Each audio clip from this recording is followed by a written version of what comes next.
What's going on, fellow park enthusiasts? This is the Park Geeks, and we are back doing the StreamCast. Woo! Yeah, indeed. And we got something to talk about here because Disney did their annual D23, and they had quite a bit of park announcements. And this is actually something that Daniel has quite a bit of interest in. So, Daniel, why don't you actually take the lead of this?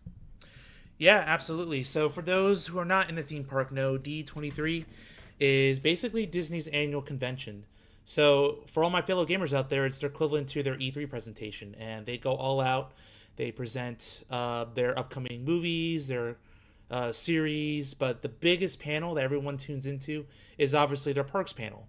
So the parks panel itself, to give a brief summary, it was definitely the most bloated it has been in many, many years. And by that, I mean that in both positive and negative way because between every announcement, they basically had a full like musical accompanying the announcement that just would buy time for like 3 or 4 minutes at a time. It got to the point where it turned what should have been like an hour 30 presentation to 2 hours and 30 minutes plus, just like an hour of just it's. I didn't like that part. Disney's definitely tuning its own horn there. Well, you know why they're doing all that though, right? Oh yeah, they just want to. They got this little bit of competition coming up the street, and they got to say, hey, me too. Look at us. Look at us. We're doing park stuff too. Ignore that Epic Universe park, that brand new multi-billion-dollar park. Yeah, we're the creation of your dreams here, guys. We promise you. Right. And as a result, here. And don't go driving up the road. Well, as a result, they've actually made, true to its name, 23 announced projects, a record for this show. But we always have that tells you what they're thinking about Epic Universe. Yeah, like this is their response. There's absolutely no way they would be announcing this much stuff if it wasn't for pressure from Epic Universe. And you know what? I like that because they have to show their hand, but now they got to own up to it because remember in 2019 we have all these wonderful announcements about the Epcot transformation, and we got like maybe a third of everything that was announced. Pretty pitiful. That all fizzled pretty quickly. The best thing that came out of that was probably the Cosmic Rerun coaster, and that was pretty much it. The rest is just very minimalist corporatization. But enough about that. The past is the past. We're here focused on the future. We're future-thinking people. We want to see the next and greatest of the theme park world. New rides. Exactly. So we're going to start all the way out west to the original park, our homeland, Disney. And here we have Raul. Raul, thanks for being able to join us. Appreciate it, man. Hey, Raul, welcome. So we're just... Hey, it's Woody Woodpecker in the studio tour. Oh, wait, is that the popcorn bucket? Yes, it is. 60th anniversary. I will never get used to that laugh. Ever. You have no culture, my friend. Yeah, I heard Woody was at the Universal AP nights recently. As Dracula, and then the female woodpecker, whatever her name is. Wendy Woodpecker, I forget. I don't know. Yeah, something like that. It's been a while. But anyway, we were just getting started on the D23 announcements, so we're only going to cover the domestic parks in this episode. And like I said, we're going to start in Disneyland. So we're going to start with the most controversial of the picks, of the announcements. So, guys, what if I were to say, like Mr. Lincoln, what if we had an animatronic Walt Disney figure? The man himself. The guy who inspired millions upon even billions of people to this day. So Disney announced that in the same area as the Mr. Lincoln Theater right there on Main Street, we're going to get something called Walt Disney and Magical Life. So this will debut sometime next year. So it's going to be a very, very soon addition. And it's basically going to be Walt in his studio kind of talking about his philosophy and his... it's basically a whole documentary on display. I think Mr. Lincoln runs about 20 minutes, so this should be a roughly similar time. And it's going to be on a rotating turntable, so that way they can rotate between showing Walt Disney and then showing Mr. Lincoln as well. So that all said, it's been getting a lot of controversy online, guys. Like, there's been some Disney people, both haters and supporters, that just absolutely are losing their minds over this particular idea. Like, some call it a disgrace to his name. Some are very cynical, don't trust the direction of the show. So what do you guys think? Are you pro this idea? Neutral? What are you thinking about the show? for me personally, as long as they stay true to what Walt's beliefs were, I don't see what the problem is. I mean, if you're upset that it's not modern, I don't know what to tell you. Okay, maybe the problem is you. Okay, because honestly, he was a very imaginative and inventive guy here. Mm-hmm. We weren't. I don't see what the big deal is about having a Walt Disney animatronic. I mean, people are blowing a gasket over this. I think for nothing. I mean, obviously, it's going to come down to the fact is what's the script and what's he going to say. So he's not going to say anything that's completely crazy. If they stick to types of things he talked about in the TV show and that have been around forever and follows along those lines. I mean, the thing's called Walt Disney: A Magical Life. So as long as they stick to his inspiring type stuff, I think it'll be fine. I don't think there's anything sacrilegious about having a Walt Disney animatronic any more than there is about having Abraham Lincoln animatronic. Yeah. I don't see how you can say that you shouldn't do this, because he was a relatively recent era person when you've got 46 presidents over at the Hall of Presidents. Exactly. And animatronics all of them from and I don't see what the difference is. Right? If you can have 46 animatronic presidents, then why can't you have an animatronic Walt? Yeah, and not to mention, I mean, this was his vision here, guys. I mean, Walt's an American original. He's one of the pillar stones of Americana in general. Like, when people think America, he's part of the conversation. Walt Disney. And people accuse us of having no culture, but Walt Disney is central to one facet of our culture, so I think this is very fitting for a man of his legacy. What say you, Raul? I'll be honest, slightly indifferent, only because since I'm not able to necessarily go to California as often, I feel like if I were to go and be able to experience it, I think I'll be able to enjoy it, because I know that Disney's slowly been trying to take some of this history off from the parks, especially the infamous taking the cigarettes off his photos. I know that was a big thing, but it should be fine. Like I said, we have 46 presidents. What's the big deal? Yeah. Yep, 100%. So it doesn't really work. And people are saying, well, Walt's granddaughter is all miffed about, upset. We should listen to her. Well, really? I mean, what about the descendants of Abraham Lincoln? Do we listen to them too about whether or not there should be a Abraham Lincoln animatronic, or any of the presidents? Do we listen to all their grandchildren and their great grandchildren? Is this the same granddaughter that was complaining about not the workforce, but complaining about how Disney is running the company, but yet votes in favor of keeping the same board in place? Yeah, that's hypocritical if I ever heard one, honestly. Yeah. So whatever the case, I'm very curious to see what comes of that show. The theater's a very nice venue. I mean, I saw Mr. Lincoln there. I was pretty impressed how that show holds up. So we'll see. We'll see come 2025. But beyond that, go ahead. You got a final? Cool. It's fine with me. So, small announcement, but Tiana's Bayou Adventure is going to be opening Disneyland on November 15th. And Critter Country will now be renamed as Bayou Country. Okay, it's just a minor thing, but we'll see if it actually works any better over there than it is in Orlando. I don't know. Maybe if that's true, then I hate that Orlando continues to be the guinea pig for some of these attractions. Because I think our Galaxy's Edge opened first, and that had its issues, and Disneyland opened second.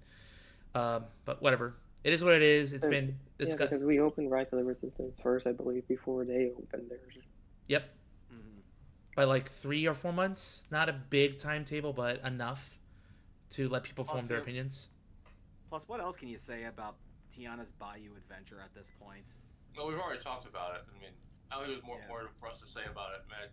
I still think it's a very lackluster storyline. Agreed.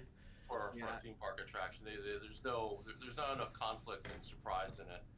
Yeah, no, and I said it last time, and I'll say it again. They missed out on a golden opportunity by not having Dr. Falsier.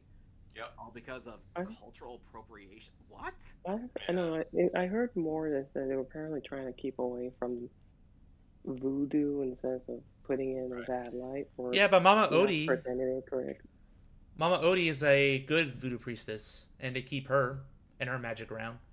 Just like how there's good priests and bad priests. Okay, I mean, Hey, yeah, so it's the dark side of the force and the light side, right?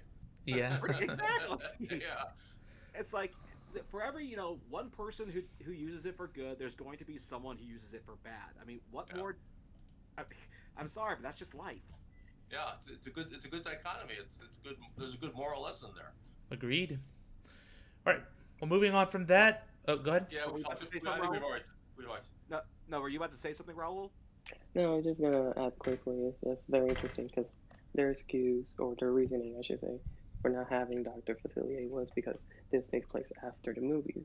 But how many rides, whether it's Disney or even Universal, where the bad guy comes back, Right. even though they die? I'm trying to think of a good example. Imhotep in the Mummy movie. Yeah. I mean, technically, it doesn't take place within the specific movie because they're filming a movie, so gray area there. But you know what I mean. Right. You always bring it down. Exactly.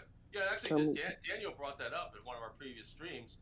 Technically speaking, Dr. Facilier didn't die, right? It's just his friends from the other side pulled him to the other side.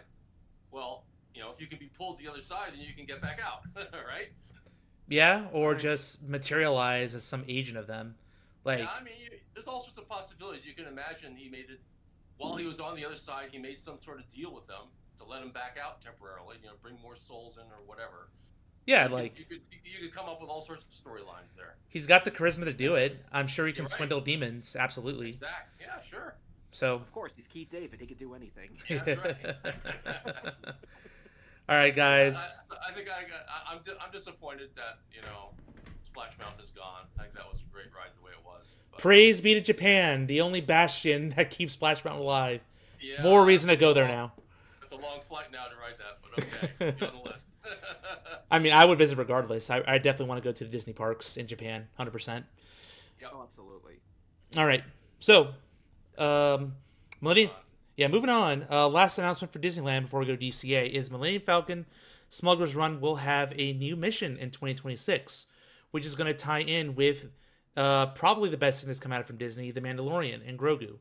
I'm not sure if it's going to be based on the series or the film tie-in, like a prologue, but we're getting a new mission, so whether or not you liked or didn't like the original mission, we're getting some change here finally, and we'll see how that goes. Yeah, the main thing I'm hoping for is now. Granted, I have not been to the parks over in California. Hopefully one day. But if this does eventually come to Orlando, the main thing I want it will be. It's for both parks.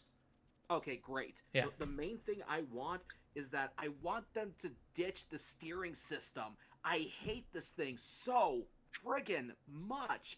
The fact that one wheel goes left and right, the other goes up and down. Like, you need just one.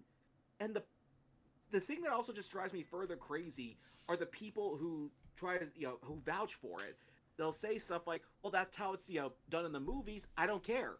Okay, what works good in fiction doesn't translate to real life all the time.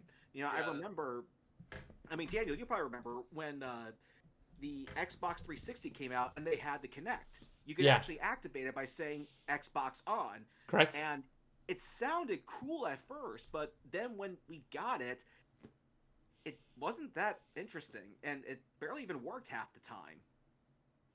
Or say like the Nintendo's Wii's motion controls, they were cool at first, but then you start seeing the flaws in them. And our friend Evan, who by the way, this is not a rip on him, but one of the things he told me was that a lot of people will keep coming back to the parks to try to get the high score. But okay, but a lot of people do not have that luxury.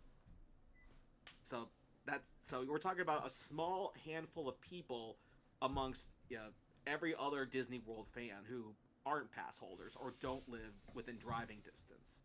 Right, or the majority of people who come, it's a once-in-a-lifetime trip to the park, and that's it. Mm-hmm. It takes a lot of coordination. The whole thing is Smuggler's Run is just a poorly thought-out video game. I mean, the attraction looks fantastic. I mean, the queue experience, and you're in the Millennium Falcon and stuff, and it looks fantastic, but it's just the game they created is just so bad. I just have we did it like twice, right? Didn't we, Justin, when we were there? And I have like no desire to go on it again at all. You know, just not. I just have no interest. I mean, yeah, sure, if I can get through the single rider line in 5 minutes, I'd probably do it. But other than that, you know, I'm just not interested. It's just that bad. Yeah, it's It just doesn't make any sense because unless you're the pilot, there's nothing interesting to do. You look at the little console next to you. When a light comes up, you push a button. Yep. Great. Engineering, I guess. Yeah. Or firing your laser cannons. It's pointless. You gotta sit there and stare at the stupid console the whole game. I don't want to do that. I want to look out the viewport and see what's going on. You know. Yeah. The whole thing is just, I don't know. I just hate the whole thing. Yeah. As far as the game. So the fact that they're updating with a new game, it's kind of like, okay, great. Maybe I'll go see it once. Yeah. I mean, yeah, you do get to pilot the Falcon, but if you're only going to only two people do. Yeah. Nobody else does. But if you're going to, like, sure, you get to do that, but is it going to be a memorable experience? Is this something that people are going to, you know, have crystallized in their memory or buy a souvenir for? I don't know. I mean, it's kind of like when people say, when a film, like, is successful at a box office, but nobody likes it. Is that really what you want to be remembered for? Yeah. I mean, yeah, you made your money back, but no one liked the movie. It's got to have that cultural and long-lasting impact. That's what keeps that's what kept the old Disney fans here, because the way things were done back then was so good and iconic that now it's built up this fan base and this trust, and that's going to be the theme as we go through more of these announcements. But we'll see. As I said before, they just totally missed the opportunity, you know, for Smuggler's Run, because you need, you know, in the movie you have a pilot and a co-pilot, and then remember when they're escaping the Death Star, they got two gunners. Remember, because Han and Luke can go and run the guns. Well, if you have multiple passengers, sit two people in the pilot and co-pilot seat and put two people in the gunner chairs. I wanted to be in a gunner chair. That would have been really cool. That would be a really cool ride, because now you're not just sitting there, you're actually doing a gun. You remember the gunner's chairs move, right? And where you're pointing and stuff. How cool would that be? You know? Yeah, but it would reduce capacity a little bit, but I think it could have been done way better. Yeah, but you know, they always have to think about capacity in mind. That's always a difficulty for engineering crews. Well, okay, but just have four gunners then. So you have pilot, co-pilot, and four gunners, and you got the same capacity that you got now. Agreed. Raul, did you want to comment on this too? Yeah, I was just gonna say, like, I'm just surprised it took them this long, because I know, like, for example, with Star Tours getting all these new missions and stuff, like experiences. Of course, you had prequel and sequels, and then they added some of the TV shows, Ahsoka, Mandalorian. So the fact that it took them this long to get a new mission for Smuggler's Run, because even myself, I actually don't mind the steering wheel situation, but I do agree if you're not the pilot. The gunner is the second most best, because literally engineering, you're not doing anything. So piloting, I always have fun, but again, if you're not the pilot, everyone's experience is different. And no offense, if you have little kids as pilots, nothing against kids, but they don't know how to fly. Right. And so, I mean, but you have so many opportunities. You could have had prequel missions, because we know technically the Millennium Falcon's been around for several years, or in between the prequels and the original trilogy missions. And if you want to have sequel trilogies, of course, you can have different missions. Like, having the same mission like that feels repetitive, especially when you're dealing with screens. Men in Black is a good example of this, because yes, it's animatronics, same mission, but of course the different points. You always try to rack up points differently there compared to Smuggler's Run. It's all screens. So yep, the option should have been there from day one to at least have more than one mission. Yep. So by the time that comes out, it would be 7 years, crazy, since Smuggler's Run first debuted pre-pandemic in 2019. It's hard to believe Galaxy's Edge debuted right before the pandemic. Seems like forever ago. Yeah. I do want to mention something real quick. I know we're still talking about Smuggler's Run, but just wanted to mention that there was also the announcement of Coco, the attraction, and also the Pandora. Yeah, we were going to get Yeah, there. we're gonna get to that. Yeah, we're gonna get to that. Yeah, so I'm just going in order here for DCA, but the next thing on DCA, now that we're done with Smuggler's Run, is we're going to jump right into Avengers Campus. Remember that? Little Land and DCA? Yeah.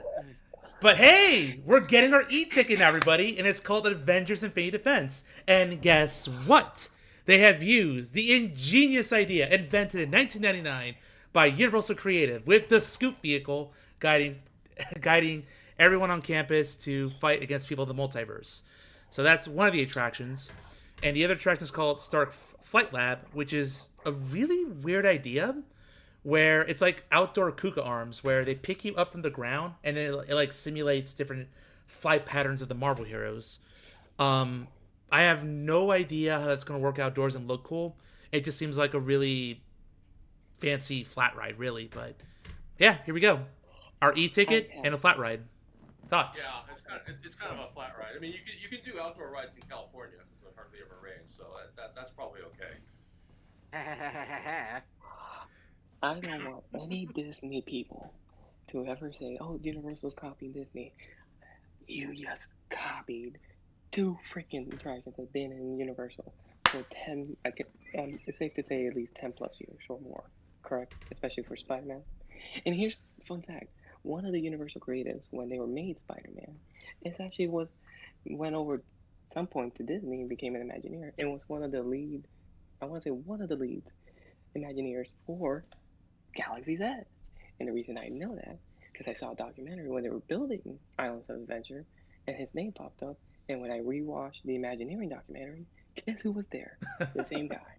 I cannot remember his name right now, but it was the same guy. Coincidence? So I wonder where they. I think not. Like the fact that it's the goddamn vehicle from. Which is a great vehicle. Let's Spider-Man not diss the Scoop. No, the Scoop is a great legendary. vehicle, but I just don't want Disney people, or other theme park people in general, to say, "Oh, the Universal copy is Disney." Well, now, what's up? What's up? I mean, you guys tend to like rip off from each other, but honestly, like if you really want like an honest, build off, we'll call it, the best thing you should do is just create just one attraction, one for each brand, and then release them at the same time. Just see what people think, because it kind of reminds me of that whole Sega versus Nintendo, the console wars. Yep. Because to be honest, I always thought that was an unfair comparison because the Sega Genesis came out first, so that Nintendo was able to learn off everything the Genesis did that they needed to, and then they launched the Super Nintendo. So I always thought that was kind of an unfair comparison. So if you really want to do a fair one, the best thing to do is say like, okay, you guys get this budget to create a roller coaster, have at it, and then just see who does the best job. That's really the proper way to do it. But so that's what we got, and I mean, it should be it's your e-ticket. It better be better than what happened with Web Slingers. Oh Jesus! I mean, granted, my parents did enjoy it, and I had my fun with it, but I can definitely tell it was not the most well thought out ride. Could have been way better. I will say, like the concept art here for Flight Lab looks pretty cool, but it's still concept art. A lot can change between concept to final product. Mm-hmm. I know we're talking mainly about the domestic parks, but I was just gonna mention real quick that I want to say it was Hong Kong, they mentioned this really cool, almost Gringotts style ride of Spider-Man. That's a coaster with some potential animatronics and some screens, and then there's like a drop potential like Tower of Terror type ride with Spider-Man that has Dr. Octopus in there. So I know we're not going to go in details of that, but I just find it interesting that the foreign parks are getting more interesting style rides when we're here getting that's the case. pretty standard. Different developers over there. the Orient Land I Company. mean, they're also putting in more money. Yep. And the Disney's not paying for. Yeah. So I don't know. It's really hard to gauge, but if for a ride of this caliber, since we're very familiar with the ride system, what are you hoping for this attraction? What do you want to see? Just something different, or I don't know, like Be curious to see what they could do with that ride system, because they do have a lot to work with. So they have definitely piqued my interest. So. Right, but ride system by itself doesn't guarantee success. The proof of that is Busch Gardens, Williamsburg. They use the Spider-Man ride system, exact same ride system, but the ride was called Dark Castle. Yeah. But they came up with a really just incredibly poorly thought out, boring storyline, and it was just an uninteresting ride. And they eventually just ripped it all out. They put all that money into it, and they just tore it out. That's the risk you take. Yeah, well, they didn't put the effort into the story. Is the problem? They had a ride system, but they didn't have any compelling story to go with it. But apparently, Thanos is rumored to be back for this attraction. He's the main baddie, which makes the most sense. He's the most iconic villain of the MCU, huh? King Thanos. King Thanos. Okay. Yeah, that's the name they're going with. So it's gonna be more multiverse hopping and stuff, but somehow they'll have to make it work. Hopefully, have good pre-shows, good queue, good set pieces, animatronics that are impressive. We don't know. Anyway, that's the future of Avengers Campus, and the timeline for that is unknown, except that construction will begin next year. So I'm guessing both rides will open in 2028. That's my guess. According to the original concept art, you're going to have two versions of the Hulk, including the Gladiator Hulk. You're going to have Captain Carter, Captain America, Steve Rogers, Captain America, Sam Wilson, cartoon Spider-Man, regular Spider-Man, Iron Man, Captain Rogers as the Ironmonger from World War II, and Moon Knight. So you got several different heroes from different multiverses, according to the first concept art they released. Yep, so it's either going to be interesting spectacle, or everything's going to whiz by so fast, a la the Transformers ride, where you get a name... I swear. Go ahead. I was just going to say, I swear to you, if the end of the ride you're falling, and one of the heroes grabs you, who's copying who? I swear to you, they use Spider-Man specifically. That was Spider-Man. I'm going to be like... Oh my gosh, the outrage would be crazy. All right, so we're going to move from Avengers Campus. We're going to go right to our final two announcements. First off, Coco is getting a boat ride in DCA. We don't know where it's going to be, but it's going to start construction. So not end, but start in 2026, meaning this is probably going to be done 2028, I'm guessing. So 2028 is going to be a very big year for DCA. 27 maybe, just because it's a boat ride. In theory, shouldn't be that difficult, but who knows? Yeah, but it's a boat ride. We don't know if it's thrilling or not, but it's based off Coco, and Coco is, I think, definitely has earned a place at the park. I enjoyed the movie a lot. Oh, definitely. I just want to say real quick that if you look at the concept art, you can clearly tell it was kind of meant for the Grand Fiesta at Epcot in the Mexico Pavilion. Yeah. And it seems like they're going to test it out in California first and then bring it over here. Which I wouldn't complain. Yeah, I really wonder if when they open it in California, it turns out the track layout is or the canal layout is exactly the same as Grand Fiesta Tour. Or close to it anyway, just so they can they're doing like kind of like copy and paste kind of thing, because the boats look awfully similar. Yep. And the thing, like with the fireworks in the sky and stuff, just like at Grand Fiesta Tour. So when I first saw that, I thought, oh, they're doing an overlay, at the Mexico Pavilion, but oh no, this is at California Adventure. Interesting. Okay. Yeah, but I'll also have to point out that Coco takes place in Mexico, and Mexico is not in California. Close enough. So, I suppose it's a California it's on the border. Park. It's a California Adventure Park. They've kind of lost track of that theme pretty much along the last 10 years, I think. I mean, to be fair, it wasn't the greatest theme to go with when they were coming up with the park. Right. But it was a poorly executed theme. Deisner's Last Stand did not go well, but go ahead, Justin. They had there wasn't enough. There basically it was a usual the lack of imagination. You know, about And also doing lack of things. money. I mean, I definitely liked Coco, and uh, what I was hoping for, what I'm hoping for with this attraction is I'm expecting a mix between screens and animatronics. Because I mean, I'm not expecting them to have such in-depth detail of like because if you ever saw Coco and they're in the what we'll call the underworld or past life, whatever it's called. It's the Land of the Dead, but yeah. Yeah, Land of the Dead. There, if you actually like look at the background, there is some amazing detail in there. But I'm not expecting them to translate all of that into like a physical object here. So I'm expecting that there's probably going to be a mix between screens and animatronics, which I am perfectly okay with. Okay, point blank, I am. And again, this one has at least piqued my interest. I will give them that. Just make it last longer and more impactful than Navi River Journey. That's all I ask. Yeah, I think I don't really. I'm kind of expecting the same thing as Grand Fiesta Tour, basically. It's a nice. I think it's going to be a nice family ride. You know, it's the kind of ride you can literally take your entire family on, kids to grandma, and it's a great way to get out of the heat. You get air conditioning for a while, and also boat rides are high capacity rides. You can get a lot of people through, and that counts for something too. You know? Yeah, I love a good boat ride. Great way to get off your feet and just relax. Yeah. All right, last but not least for DCA, it's the biggest announcement. So, because of the success of Avatar's sequel, The Way of Water, that has earned it a place at DCA at an unknown timetable. But my guess is 2030. So, I'm going to guess 2030.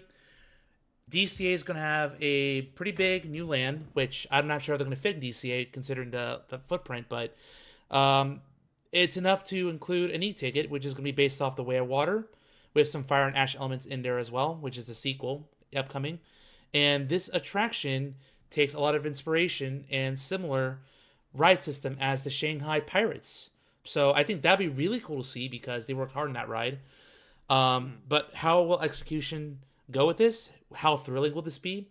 How big are the sets and integration of animatronics and other screens and effects background? Like, I don't know. Like, I'm morbidly curious about this attraction, but considering how well Pandora was done over here, I expect on par, hopefully better in DCA. Yeah, I also have to point out that Pandora is not in California. Yeah, how well Pandora was done in Orlando. I mean, if it would I know, but I'm just kind of ragging on them because this is Disney's California adventure. I mean, if you want to do a generic theme park, fine. Just go ahead and just rename it and give up. Stop calling it California Adventure. Just calling it Disney Adventure Park or whatever the hell you want to call it. If you're not going to stick to the theme, just don't stick to the theme. I think it's just getting silly at this point. If one is to make an argument, it's an adventure in California that you're experiencing all these attractions. So if you want to play with the wordplay, it's a California adventure that you're having because you're in California having an adventure if you want. I guess. But it used to make sense, right? It had the stylized Paradise Pier, and you had the Hollywood section, and the Tower of Terror fit right in there with that. You had you got the mountainous areas, kind of reminiscent of Yosemite, and so you got the aviation area from the deserts. It all worked together. So I think a number of the rides were just uninspired. Yeah. It was the biggest problem. But anyway, we're kind of digressing on that. So I talk about Avatar. I don't know. I enjoyed the first movie. I thought it was groundbreaking as far as the special effects, and the first time you could do photorealistic 3D characters that didn't have the uncanny valley effect in them. That was all pretty amazing. But overall, I find the franchise kind of forgettable. It's not Star Wars by any means. I think it gets a lot more hype than I think it deserves. In a way, I would say safely, I'm technically, besides one other member, that I'm one of the younger members of the group here. Is that safe to say? Probably. Yeah. Okay. I grew up with Avatar in a weird way because, when the movie came out in 2009, I was like, oh, what's this? Saw it in 3D. and then found out, of course, it took 10 years to make. He wanted to make it all the way back in like the 90s, and then of course the sequel they kept talking about it, and then of course finally it came out, and I'm like, I was like, I was making a joke of like the grandma from Titanic. It's been 84 years when the second one came out. But of course I was excited. Saw it in IMAX 3D. Yep. I had a great time with the second one. Is it perfect? No, but it was an experience to have in theater. And then of course I made the joke that when the second one ended, of course, dealing with water. The first one you can say is dealing with air or the earth or however you want to kind of talk about. Second one was with water, and I was gonna make it, and I made a joke. This was before the announcement, mind you, like 2 years before the announcement or whatever. At the third one, they're gonna bring out, fire people and stuff like that. And guess what? what? Do they think? Fire and ash, and I'm like, this is literally Avatar: The Last Airbender. This is Yeah. literally With- Avatar: The Last With Airbender. aliens. I know. It's funny. And Sigourney Weaver is the Avatar. Like, she has psychic powers or something. Like the second movie confirmed she has some sort of abilities with Pandora. Well, So if you gonna be most good. if you really want to be extra meta, you can call Sigourney Weaver a Disney princess at this point, based on the character in the movie. I mean, technically, she was already a Disney princess. Disney because princess. And the xenomorph. Don't forget the xenomorph queen that lays the eggs. Thankfully, that's a Disney princess right there. Oh my gosh. Oh, God. All right. I think we need to get off this train before we dive into the deep end. So that will take. So before we go, I'm not. Like I said, I'm not a huge Avatar fan, so I'm not really excited about this. I guess.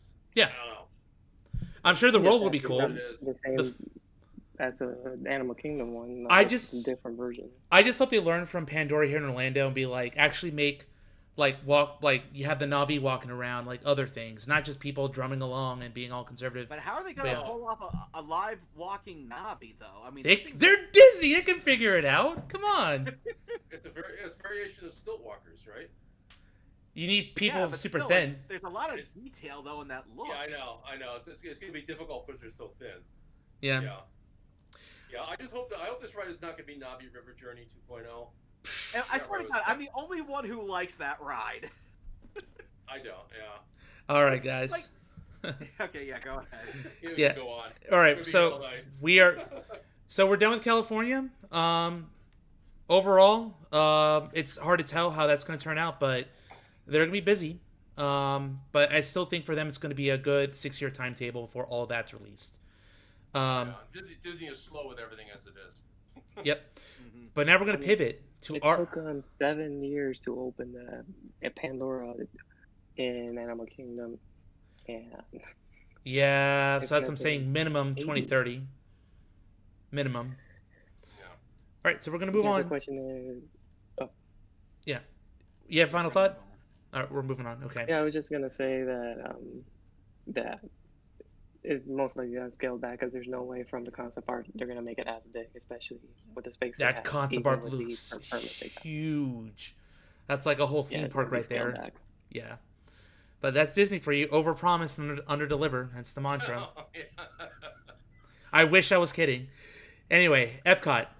Actually, we're going to the East Coast now. So now our domestic parks, our home parks over here. So we're going to get the smaller announcement out of the way. Epcot, as we know, it's very short scale.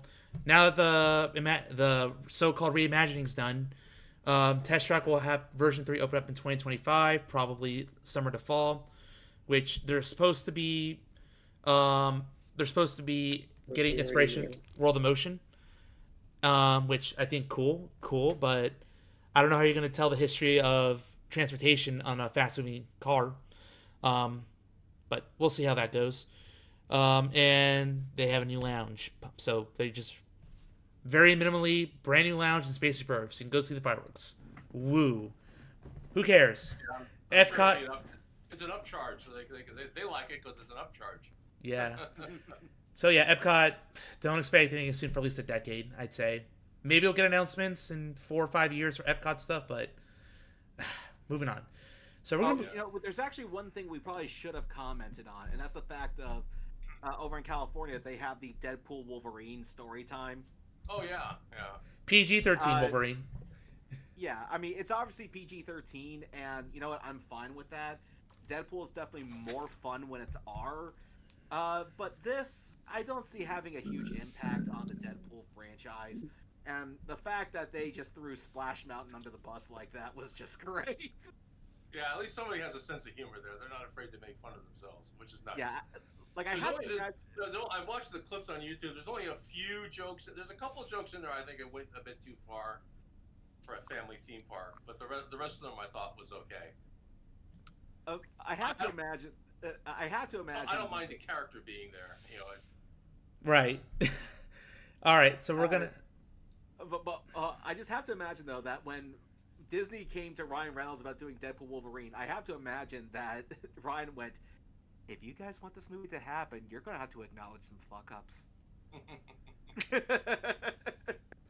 I want to get that line out. Anyway, go ahead. Yeah, I need to see the movie. I'm sure there's been some Disney jabs in there. You haven't seen the movie yet? Oh my god. No, I got to. I know. Shame. What are you waiting for? A free weekend. I've been busy these past couple weekends, but I'm gonna do it. I've already seen it 3 times. Jeez. That's what Scott Master Kevin said too. All right, so next park we're gonna hit up is Hollywood Studios. So we already had 2 big lands in this park, and guess what? Disney's like, let's triple down. We're gonna bring a land everyone's been totally asking for, one of Pixar's best properties. I agree, it's one of the best properties. So what do you guys think? What do you guys think about a whole land dedicated to the Monsters Inc. franchise? And not just that, I'm down. but the e-ticket attraction is a suspended roller coaster, the first ever in a Walt Disney World park. So that's huge news. I hope it's just relating. We get inversions and stuff, but I don't know. Like, I'm not sure how intense they want to make it, but there's rumored to be some really cool tech where the loading station, you're on the last floor, and then it just pick you up like hook arm style and put you on the track. I mean, that'd be pretty cool. But I'm looking forward to that. I'm looking forward to Harryhausen's, like good Japanese sushi food in a restaurant there at Monsters Inc. But all good things must come with a cost, because no one knows where this land's going to be. And we've had people freaking out that Disney is zeroing in on eliminating Muppet Vision in that whole area to make room for this land. Yeah, so there's two pieces of concept art out for this area. One of them is clearly replacing Muppet Vision in that area, and the other one is clearly replacing the old animation tour and that whole area. So it looks like they're not sure where they want it to go. At least when they were doing the concept art, says, well, we can put it over here, we can put it over there. Personally, I think they're out of their minds if they get rid of Jim Henson. Oh yeah. I mean, the only choice where it should go is in the old animation area, because that's just totally dead right now. That makes sense to get rid of that. Yeah, because easily they can move, Doug McStuffin and those characters and the dance show to somewhere else in the park. And Launch Bay, Star Wars Launch Bay, realistically, we have a whole Star Wars land. We don't need Launch Bay. Right. Yeah, you can bring those characters over to Galaxy's Edge for meet and greets. Easy. Yeah. It's just a waste of space. And if they want more extra space, they can gut Lightning McQueen's Racing Academy. Just make it wrap around Rock and Roller Coaster, and just make that happen. I mean, hell, if I have to take the lesser 2 evils, you could gut Rock and Roller Coaster and have this instead. But I'd rather not have that. I want 2 coasters in the park. I think that's huge. Yes. Yes. Don't remove roller coasters. Yeah, don't do that, Disney. Never remove roller coasters. I mean, even like bad ones, I don't want taken out. Yeah, and I hope it's a little bit longer than Rock and Roller Coaster whenever it's built, because this one's also an unknown date. I think construction is going to start in 2026. Does even It say? can't be any sooner than Tron. Yeah. The one thing I want to say about the suspension roller coaster is, while I do get why they went with that particular kind of coaster, my problem with that is, unless you're sitting in the front row, you can't see anything. Yeah, it's true. I mean, you can't see ahead of you. Now, so I'm assuming what Disney's probably going to be doing is have everything you're meant to look at to the side. Yeah. which is good. I hope that's what they do, because I mean, the few times I've been on a roller coaster where it was floorless but the track was still under you has only been like maybe 2 or 3, and it's really a shame because that's actually a way better model than the typical suspension coaster. Now, as far as the whole replacing Muppets 3D vision, I have to be consistent on this. If I'm okay with Universal ditching ET, then I have to be okay with Disney ditching Muppets. Mhm. I don't put those in the same league at all. I mean, Jim Henson is a whole legacy. He has decades of work behind him, and it's a whole lot different than one movie, than one mediocre movie. Sure, but that being said, it is dated, and if you want to archive the attraction movie, then by all means do that. Or if you want to make some kind of model to honor its legacy, by all means. But I was never that big of a Muppets fan. That's fair. Maybe I just was too young to get at the time, so maybe I need to go back and rewatch some of this stuff. But it does feel dated. I'm okay. I'm all for them archiving the ride film, doing something to honor Jim Henson and his legacy, because I know this was the last thing he worked on. But I'd be okay if they got rid of it. It's a big division in the fandoms for sure. I'm Do pro. not underestimate Sam Eagle's 4-hour film of America. Yeah. Man, where would we be without Sam Eagle over here? Yeah. I know. I mean, I don't know. The humor is so iconic. It's just, I don't know. I think it needs to stay. Yep. Well, that's going to be that again. A lot of these attractions are just way out there, so we'll see where Disney Universe is going to be 6 years from now. Because at this point, so anyway, getting back to monsters, I guess I definitely want the roller coaster. There's no doubt about that. Harryhausen sounds like that could be a fun restaurant with weird food, maybe based on sushi and stuff. Who knows what that would be? But is there a year they're expecting to open Monsters? Did they say a year? No. But like with everything else, I'm expecting this will happen like during the Tropical Americas, which we'll get to. So once Tropical Americas is done, then it'll be Monsters Inc.'s turn to be fully developed. So I'm not sure how much in parallel it's going to be, but I'm not gonna hold my breath. Disney is fighting, all this construction projects is already very complicated. Plus, they know Epic Universe already has expansions planned for their areas, and also the main Universal parks are also got plans to replace. But honestly, rumored of Epic opens next year. Epic Universe, like by the time 23 rolls around, Epic Universe might announce a 5th land for Epic Universe, or 6th land in this case, before Disney gets all these projects out the door, and then they're just crying over here. But anyway, Disney is once again playing catch up. They had to do it with Harry Potter, right? Disney never would have built Avatar if it wasn't for Harry Potter. That's right. Yeah. Trendsetters, industry chasers. It would never have happened. Yeah. They're just behind. They're just playing catch up all the time. Anything else to say about Monsters before we move on? I'm good. Okay. So we're gonna. All I got. I think I've said all that I have. Yeah. Right. All right. So we're gonna pivot over to the kingdoms, and we're gonna go to the one of Animal Kingdom. This has been rumored after rumored after rumored tease for years and years and years, and now we have to, as a group, say goodbye to Dinoland USA because that's going away. We don't care about creatures of the past. The past is the past. Like, who cares about dinosaurs? Blah. Universal does, but whatever.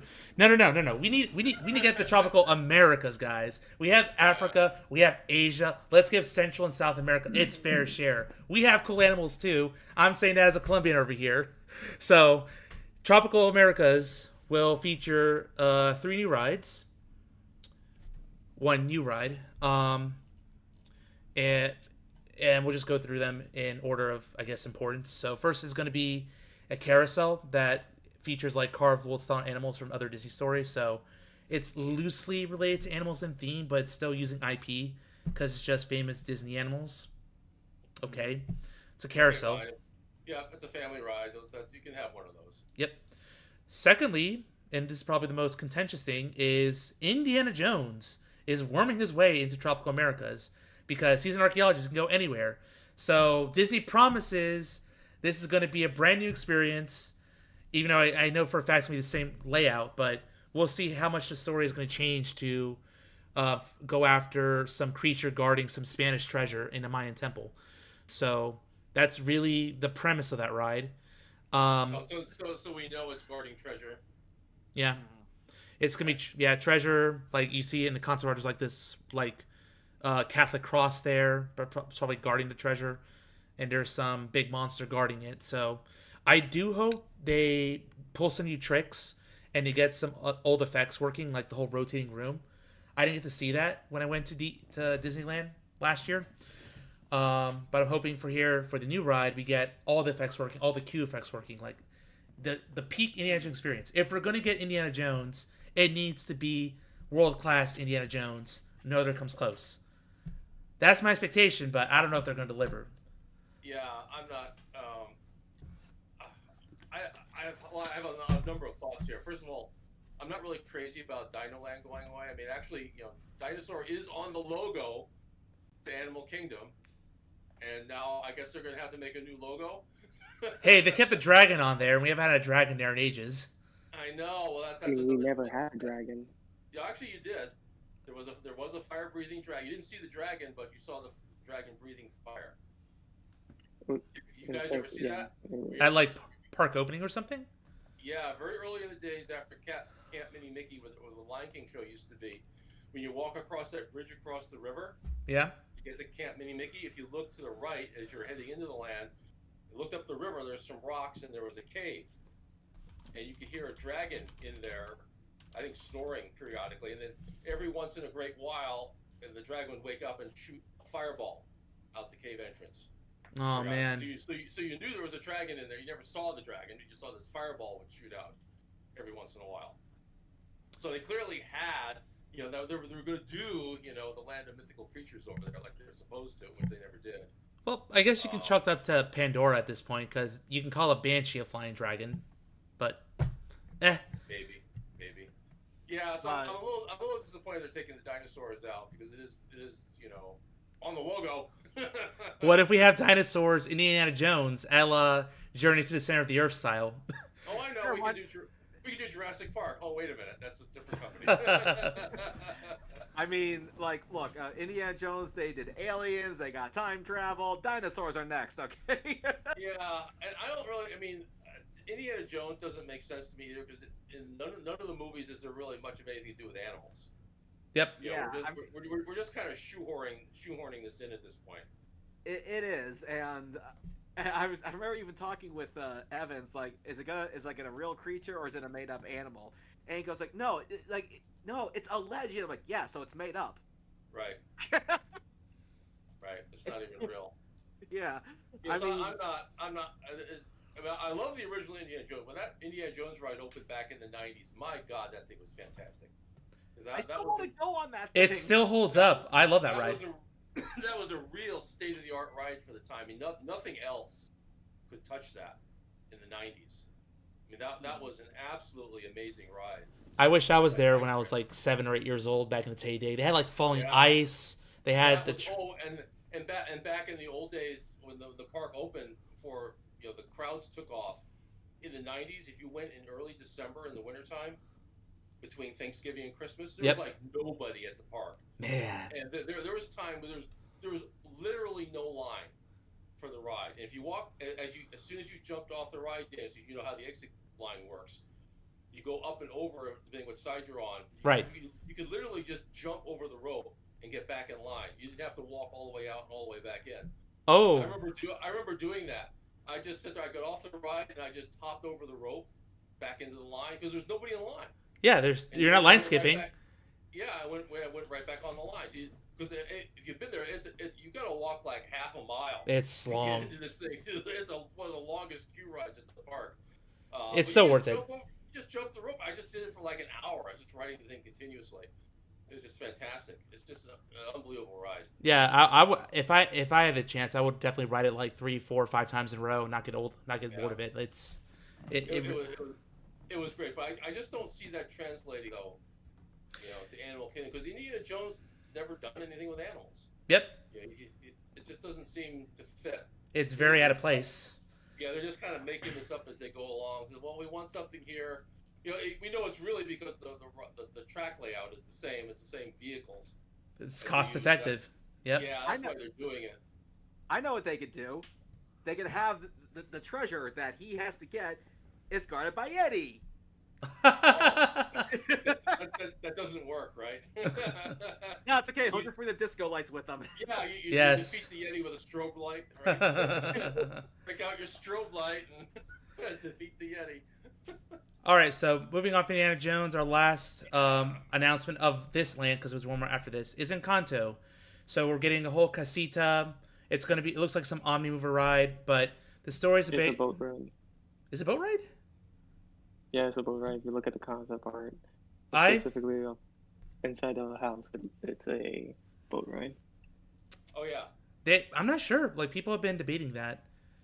Give me a second. I got the image here. Yeah, because I'm looking at the image, and it looks to be possibly Omnimover, possibly trackless dark ride. But anyway, this is basically, if you've ever seen Encanto, there's a boy named Antonio. His special gift, gifted by the magical house, is that he can talk and commune with animals. So that's your link to animals right there, even though... it's very, very weak. Yeah, it's pretty weak. But at least it does fit tropical Americas, because you're out in rural Colombia. So that's really the biggest link there. And, they're going to ham up the songs. They're going to do all that. I just hope that with a relatively new IP, they can do some justice, and maybe they can actually really fill it with animals, not just save it for the climax, sprinkle it in, like make it true to the theme of the land and the park. Of course, in the movie, the animals never really did much of anything as far as the storyline went. Yeah, they're just there to help Antonio for some jokes and stuff. Yeah, so that's why I think this is kind of a weak property, I think, for Animal Kingdom. My opinion. That's fair. Other than that, it's set in the right location. That's about the only thing it has. Yep. Right location, right vibes, good IP. It's just not fitting for what we expect for the Animal Kingdom. But that's Encanto. I feel like I'm looking forward to that more than Indiana Jones, but Indiana Jones, we'll see how much care and difference they'll put in that ride. But last... Yeah, are you going to be crushed by a giant rolling ball? So last but not least, another attraction that will replace Animal Kingdom is It's Tough to Be a Bug. So into Tree Life Theater, now we're gonna have Zootopia.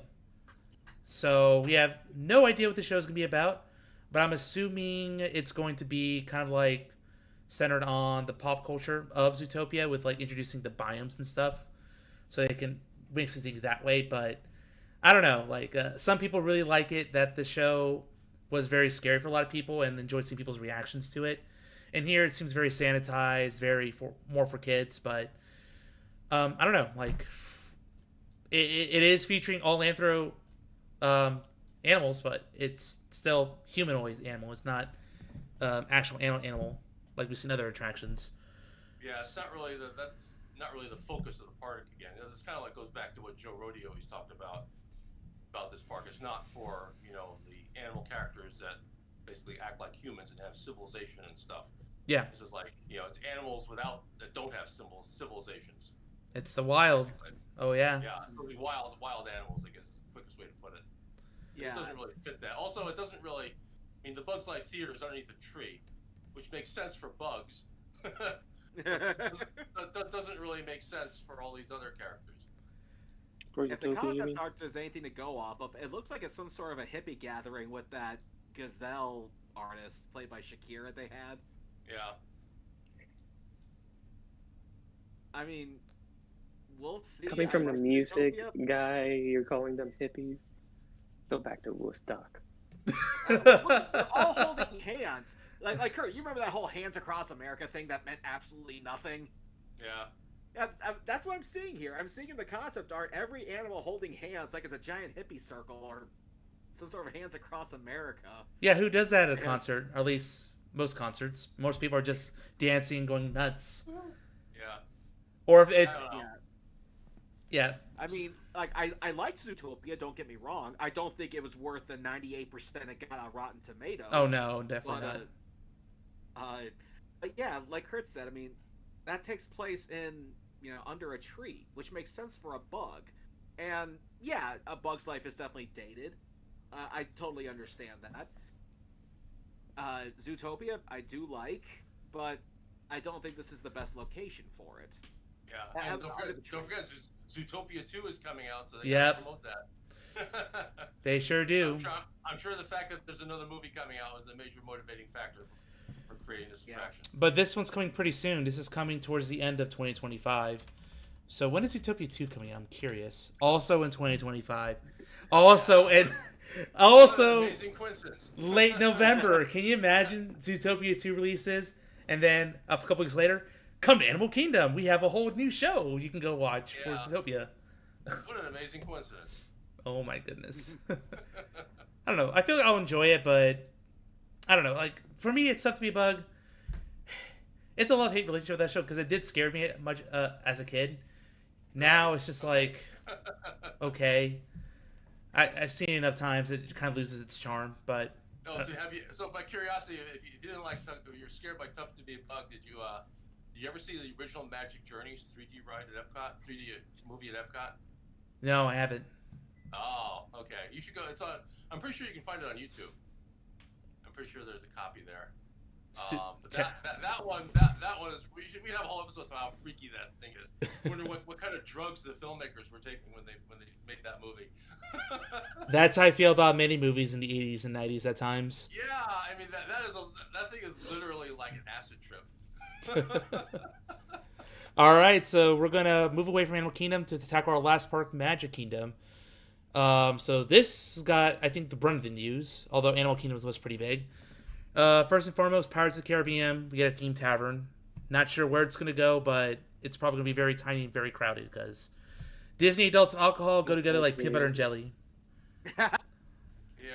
So I wasn't clear. Are they serving food there, or is this just an alcohol thing? Probably like appetizers and mixed Maybe drinks. bar food and stuff, like, same as Olga's Cantina, I'm assuming. Yeah, the place you can never get into because it's always packed. So, yeah, that's what I'm about to say. So you're not gonna be able to get into this place, basically. No, but what I mean by Olga's Cantina is like, as far as the food, whatever food that, they had in Olga's, or you get like at a lounge, some cheese, crackers, some prosciutto meat or stuff like that. In this case with pirates, like something related with pirates, but it's gonna be finger food Mm-hmm. that it's not gonna be like something you would get at, I don't know, like for example, a Hooters or like a regular bar where you can get wings, fries, burgers, and stuff. So do we know where this goes? Bro?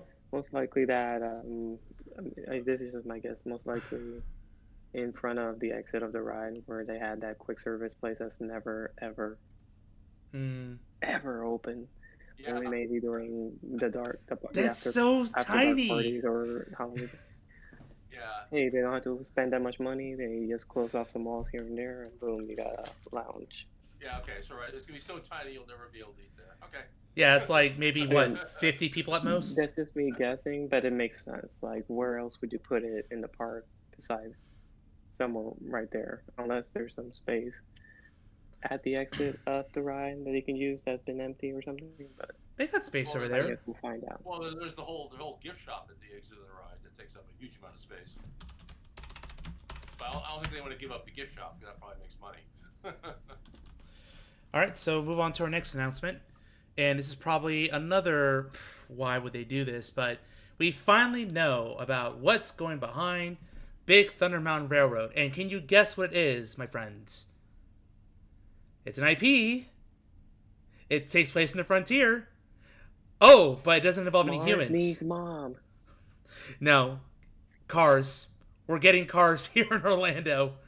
Cars Land is taking over, and at the cost of the rivers of America. So say farewell to Tom Sawyer's Island, farewell to the Liberty Bell. It's all gone because the backbone of Frontierland is just outdated. We're just going to have a lesser version of the Cars Raider Springs Racer here, but it's more like Ridge Racer off-road theme versus speeding through a canyon. I think it sucks. Just like there was a video. I don't know if you guys are familiar with Poseidon Entertainment on YouTube. Yep. Oh yeah. Very well familiar. Yes. I know the gentleman we've talked, and in the videos, if you recall seeing his previous videos, he always says that it feels when Disney adds IP to a lot of many things in the past. I feel like 10 years is pretty much the right amount of time. That's usually several years of Bob Iger in there. That they would just add IP randomly and expect that to bring in the money when you don't like blend it in with the land. Because, for example, going back real quick to Avatar, what does that have to do with Animal Kingdom? But animals from space, forest. It talks about nature. It relates to the theming of Animal Kingdom, and adding cars there, and then most likely we're going to talk about the next thing further down the road here. It doesn't make sense because it's just taking away what made Magic Kingdom so special, because they brought that land of Tom Sawyer Island and everything from California because it was one of his favorite things. I'm not saying do not add anything because Magic Kingdom and the parks in general for Disney need more capacity rides, but it just feels like, hey, what property do we have? Cars? Okay, put it there. Oh, Indiana Jones? Put it there. Like they're just grabbing random IPs and putting in there, and they be like, we got new rides. But it's like, do you? Or is this just a platform to save your struggling stream platform? Because everything about these plans, and we'll get that in final thoughts later, but it's just Bob Iger's stink all over it.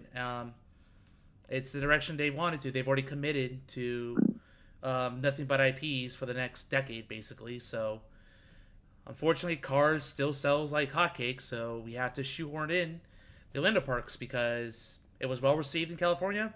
Why not try it here in the Magic Kingdom? Yeah, except it just ruins the whole theme of that area. So clearly they don't care about that. I mean, it's the wrong time period. Frontierland is like late 1800s. Yep, and here it's modern day. Yeah, this is modern days. This doesn't fit at all. That tells you what's going to happen to the rest of Frontierland. It's probably going to be gutted. I think it's a shame because I think Tom Sawyer Island, not just scenically and thematically as far as what belongs in the Magic Kingdom, but it was a place that you could actually spend time with your family and not standing in line and just sitting passively on a ride. You could actually get out and do stuff, right? To me, that was a big part of it. Is you go and you explore Tom Sawyer Island with your family. It's an activity that's something you actually do together.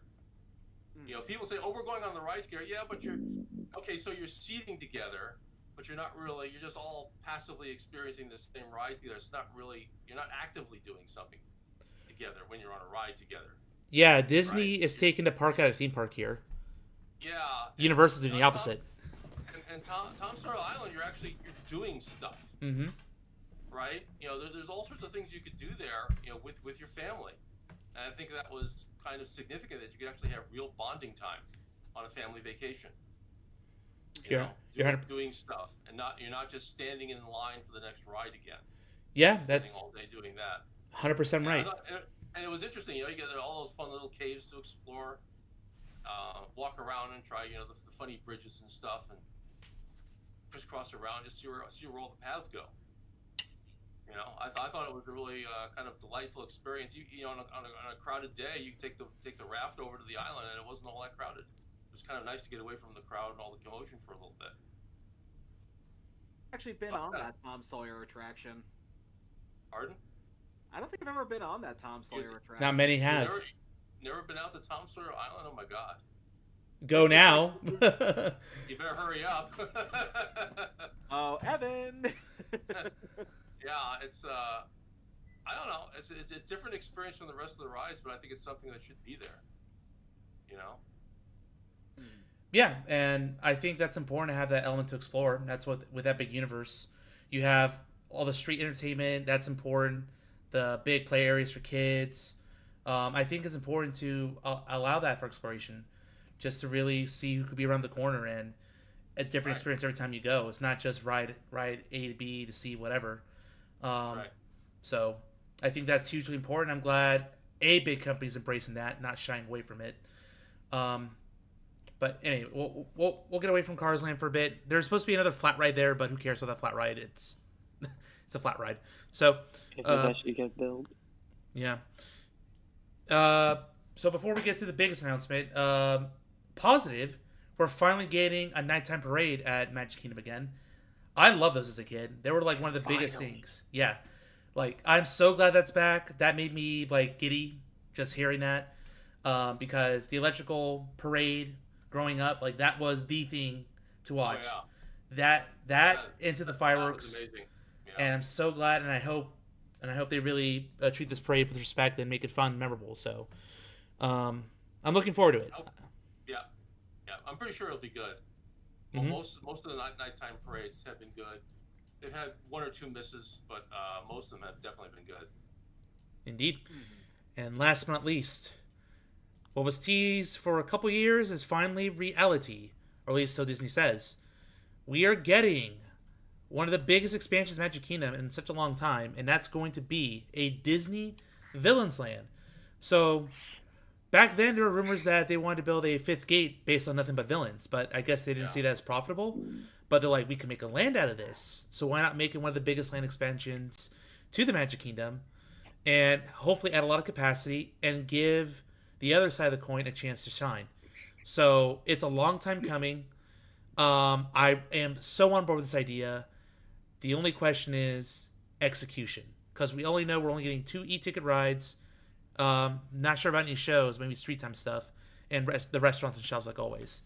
So, Raul, starting with you, what's your thoughts on Disney Villains Land?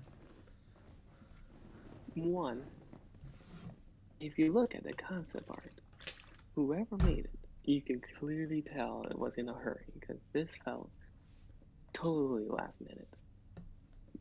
Yep. Because looking at the art, I'm not saying it's terrible, but you can clearly tell there was what's the one thing that it reminds me? Oh yeah, Dark Universe in Epic.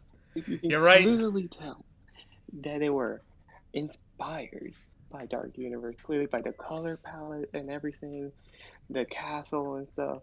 Like I'm not saying, of course, Disney villains have castles. Like of course, Maleficent and stuff. Like I'm not saying you're not allowed to have castles, but just you can clearly tell that the way the concept art looks, if you put them side by side, it's not 100%, but it's kind of like that joke. It's like, hey, can I copy your homework? Sure, just make it slightly different so it's not noticeable. And I would have preferred, realistically, a fifth gate, because one that would have helped their Yeah. capacity, and it would have given them more space to work with. I'm not saying you have to make a Magic Kingdom sized park, but you could have made it maybe Hollywood Studios. That park itself is small, and there's still plenty of to do depending on how you do it. So you could have done something like that, and not really work. Because the thing is, I remember there was an article real quick. They said, wasn't that they were investing something billions of dollars into the parks, and there was talks that they got permits from the former Reedy Creek or whatever it's called now to build the fifth gate. But it's just the fact that there's no year. Like they couldn't even say they were starting construction at a specific timeline with Coco. So my thing is this project? They said it's active development, but how many times have we heard that something's been active development and it gets canceled?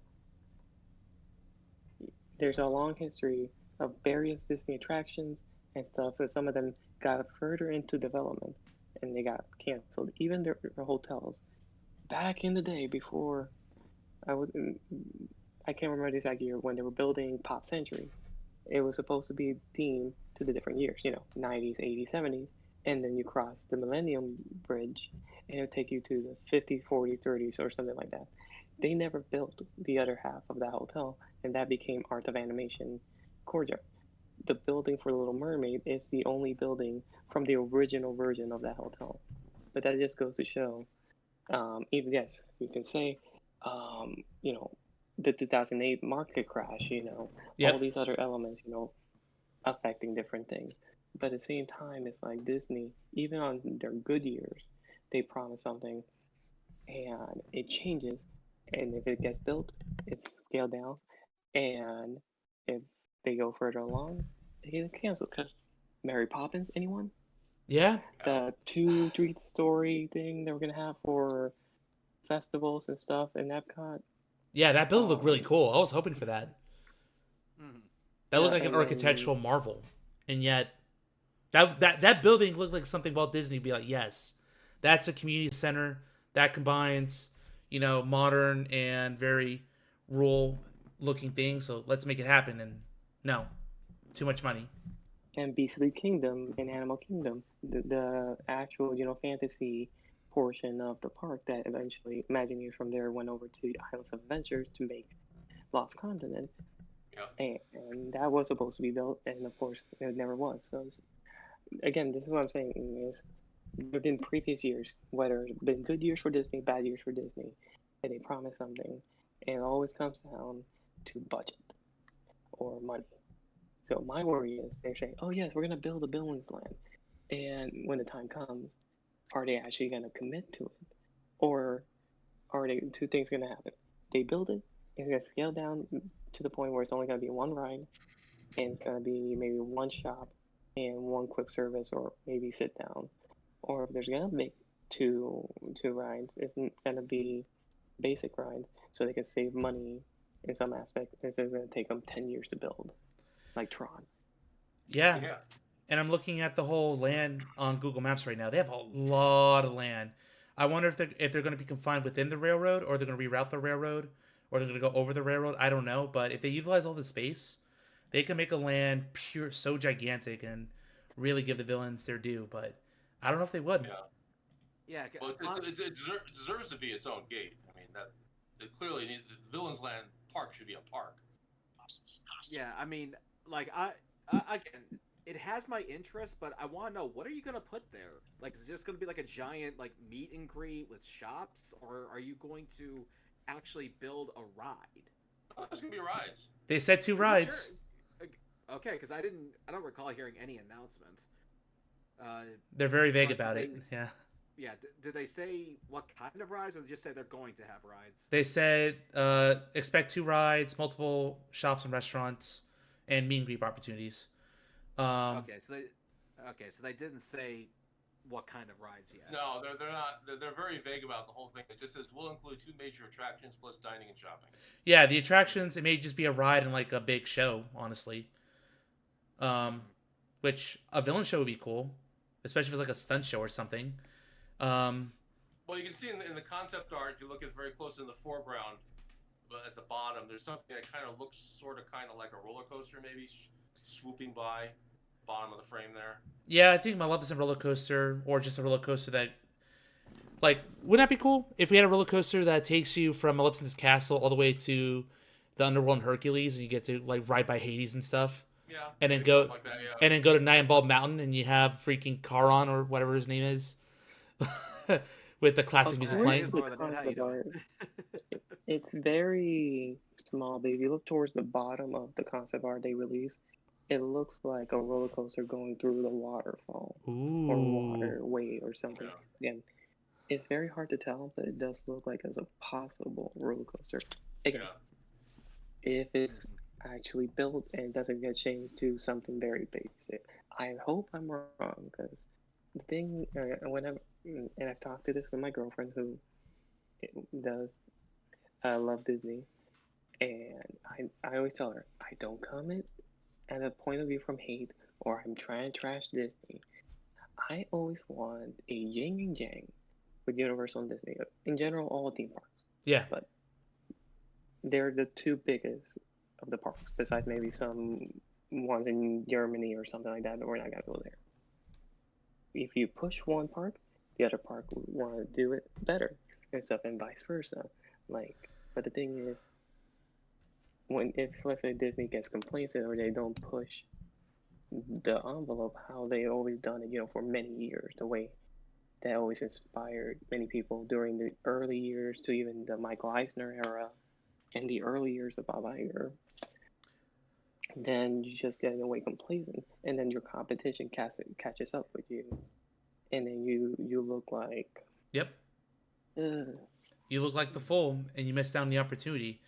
So, this, if you were Disney, like you need next D23, we need to start seeing way more details on Villains Land and other projects. They have to really keep supporting. Now that the word is out there, now that they're committing, they have to really reinforce that and start giving some timetables. Because, like I said, Epic Universe, there's already planned expansions. There's a planned 5th land coming. There's even room for another theme park if they want to be extra ballsy. And plus, they're building around the world. Like, one company's going balls to the wall, trying to get things updated and pushed through. Another company's taking their time riding the laurels and promising things that may never come true. And we're all cynical here because, look, Epcot is the biggest thing we're pointing to right now. But that's not the only thing that failed. There's other projects in the past that we can point to, be like, what happened here, Disney? And something I will add is something that has been mentioned a lot, only because we focus on the main parks, California and stuff. They are building a family park in Texas for Universal. Yep. Based off, of course, properties from Universal. That is a family park. It kind of reminds me of. Oh, roll. We lost you. Park. And so, and then also Halloween Horror Nights building experience in Vegas. That's a year-round experience. Yeah, so that's one company is really continuing to produce. So yeah, that's Disney's biggest news announcement. But give predictions, I guess. Like, how many of these projects do you think are going to come to fruition? What do you see as the one most likely getting canned? Villains. Yeah, the Villains is the most likely to get canned. It's the least fleshed out, and it will be the most expensive one for them to build. But it also has the highest potential ROI, or return on investment. Yeah. So, all I can say is that's why it should be another park. Should be a whole other park. All I can say is Star Cruiser. Yeah, next D23. Can we figure out what's going on with that abandoned Brighton hotel now? All I can say is Disney has definitely had a couple of good hits, at least at the box office, with Inside Out 2 and Deadpool and Wolverine, but they are still not out of the woods yet. They still got a lot to prove. And no, they've had 2 good movies in a year, and a lot of stinkers. Yeah, could this be a sign that things are starting to change? I don't know. Well, I did hear for Pixar, they fired some people, and same with Marvel.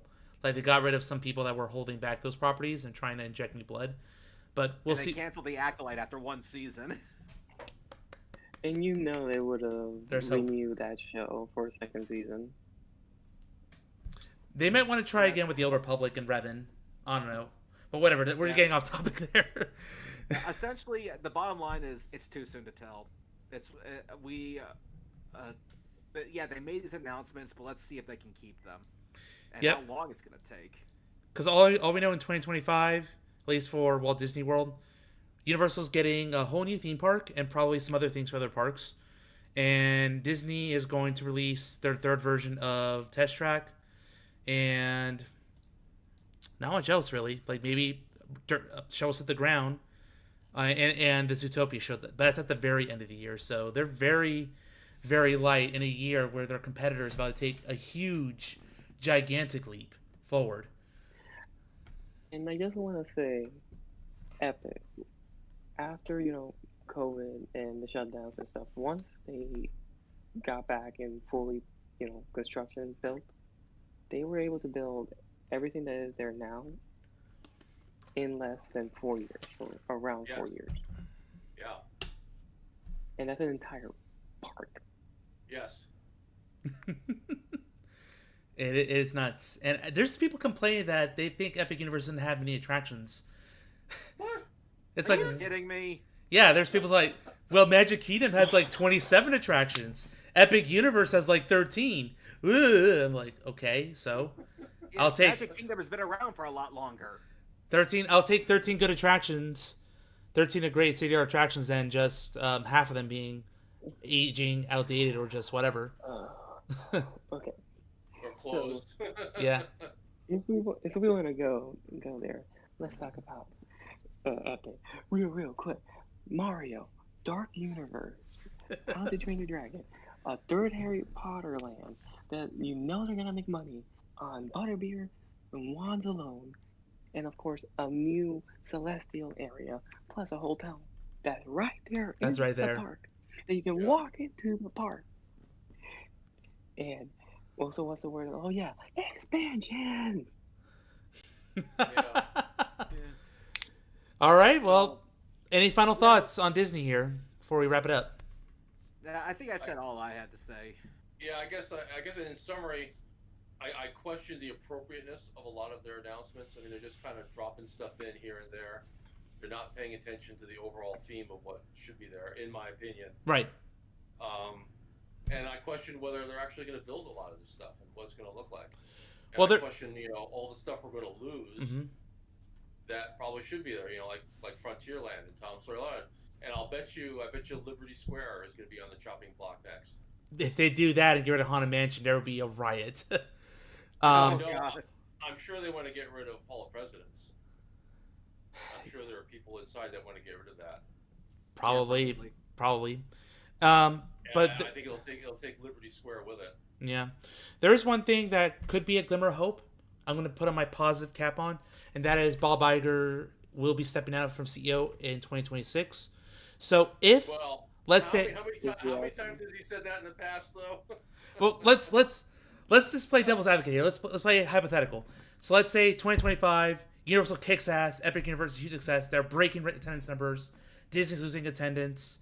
Like they're scrambling, and maybe Iger's like, whatever. I'm in my billions. I'm just gonna leave.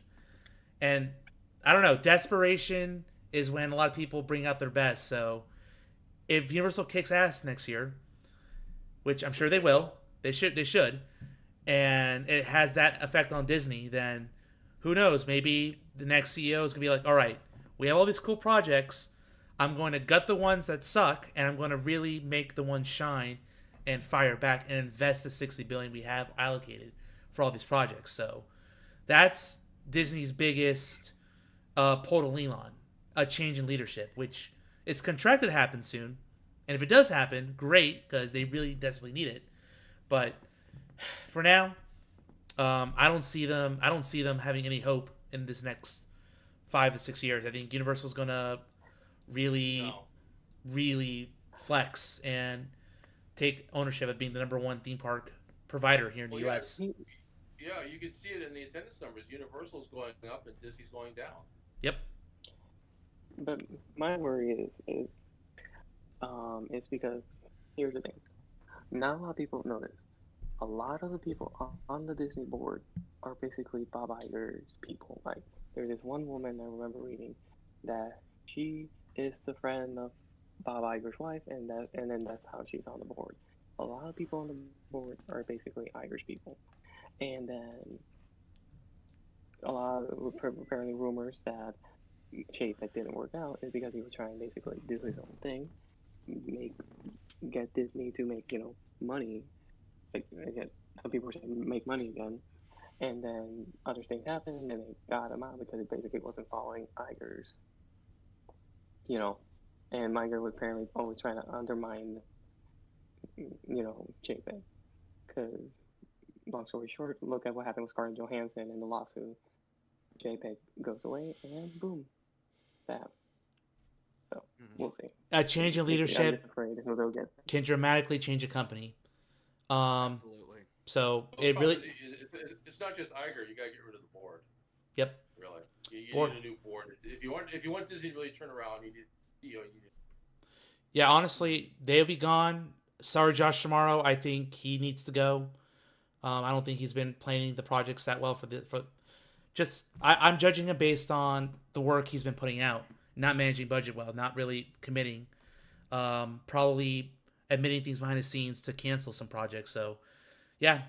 But anyway, I think we said enough. Thank you so much, everyone, for joining us for a long overdue episode for the Park Geeks. Not sure. Good. I'll let you want to do the outro. Yeah. Well, just that. We'll be sure to report on this year's Halloween Horror Nights too. Yep, I'm gonna buy my pass this week. Are you coming, Bruce? You mean Kurt, not Bruce? Yeah, Kurt. Uncertain. We'll see. Mm-hmm. Yeah, the one thing. Until. No, go ahead. I'll save it for post stream. Just let's close. Okay. All right. Good night, everybody.